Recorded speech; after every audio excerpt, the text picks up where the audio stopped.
Welcome back to this channel. Thank you for watching our first video last week where I talk about options available for K-12 graduates.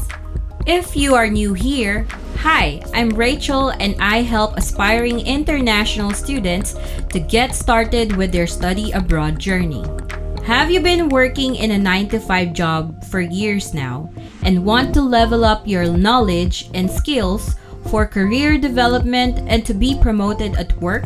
Have you been thinking of moving to another country but a work visa may seem to be difficult to obtain? Or are you still in doubt whether or not studying abroad is worth risking? If you want to find out the answers to these questions, then please keep on watching. Before we dive further into the video, here's the flow. Let's define who are considered professionals and what age group do they belong to. I will show you statistical data of professionals with approved student visas in Australia and study permits in Canada. Then let's discuss the practical reasons why student visa or study permit is worth investing in. Lastly, let me share our recommendations to help you in your decision making. According to Organization of Economic Cooperation and Development or OECD, there are 4 age groups classified under the employment rate. Generally, 15 to 64 years old belong to the working age population. Within that, people whose ages are between 15 to 24 are those just entering the labor market following education. Next, 25 to 54 years old are people in their prime working lives. Lastly, people aged 55 to 64 are those passing the peak of their career and approaching retirement. But since we're talking about professionals, let's focus on the age group 25 to 54 years old who are at their prime career lives. Here's a very recent data record from the Australian government. Let's look at the following table, which shows the number of student visas granted for the year 2020 until June 30, 2021. Despite the slight decrease due to the ongoing pandemic, there are 4,014 Filipino professionals ages 25 to 54 years old who got their student visa approved during the said period, who also have enrolled to study under the vocational education and training sector and the higher education sector. Then, when we look into all nationalities of the same age group, a total of 86,120 professionals got their student visa approved for the same period and have enrolled in the same education sectors. Before we continue, I hope you are learning something so far.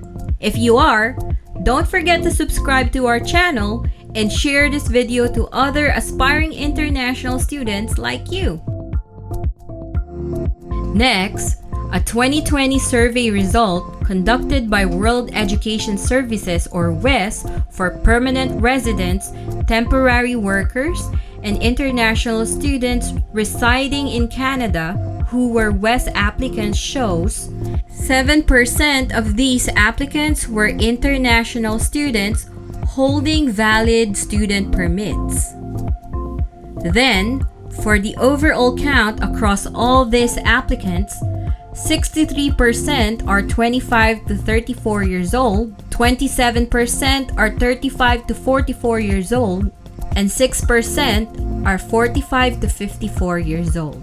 Another data record, but this time from the Canadian government as of the second quarter of 2021 shows there are 4,200 Filipinos who have been granted study permits across ages 18 years old and above, while a total of 151,850 across all nationalities have been granted study permits and are given access to enter Canada despite the ongoing crisis. Now let's put things into perspective and talk about the practical reasons why applying for student visa or study permit is worth your investment, especially for professionals. Obtaining a student visa successfully is a definite stepping stone to move into a new country. This is one of the visas that you can buy using your own money or your sponsors, and eventually can pave the way for you to be a permanent resident or citizen in that country at least in 3 years' time. Studying abroad can expand your international career prospects. Whether you return to the Philippines or apply for jobs elsewhere, the international qualification and experience you gain through studying abroad attracts employers favorably and can entitle you to a higher salary or a better job position. Your existing work experiences in the Philippines can be your advantage when you start working in a new country.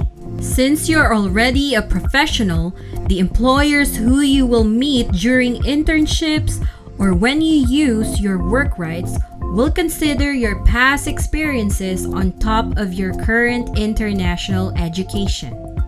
If you're married or in a common law relationship, it is possible to bring your family with you. Canada and Australia are always included in the top 10 safest countries in the world. This means as you continue to raise a family in any of these countries, even under a student visa, you and your family can experience a good quality of life. If you're single, you can gain greater knowledge of different cultures through meeting a diverse range of people. Through this experience, you build new connections and can lead you to endless possibilities. Plus, you can possibly meet the one whom you can spend the rest of your life with. For other benefits, refer to our previous video. Just click here. Now, here are our recommendations. Applying for a student visa includes preparing a big amount of money and finding the course program that best matches your current credentials. If self-funded is not applicable, your intermediate family members can sponsor you.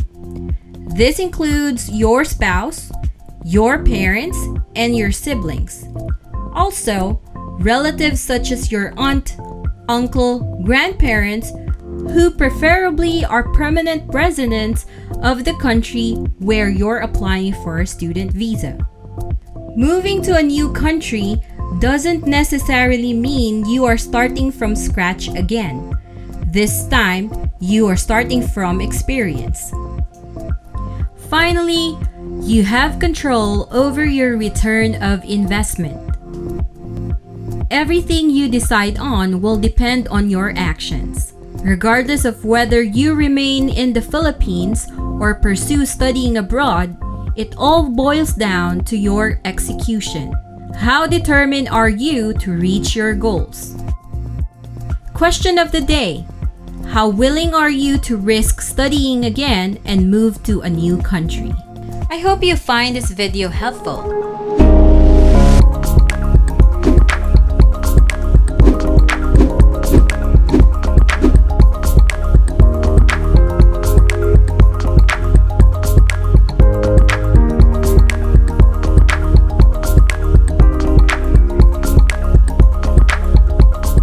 Feel free to comment on your questions or any concerns related to studying abroad below. Make sure to subscribe and hit the notification bell to get notified of our new videos. Thank you so much for watching, and I'll see you again next time.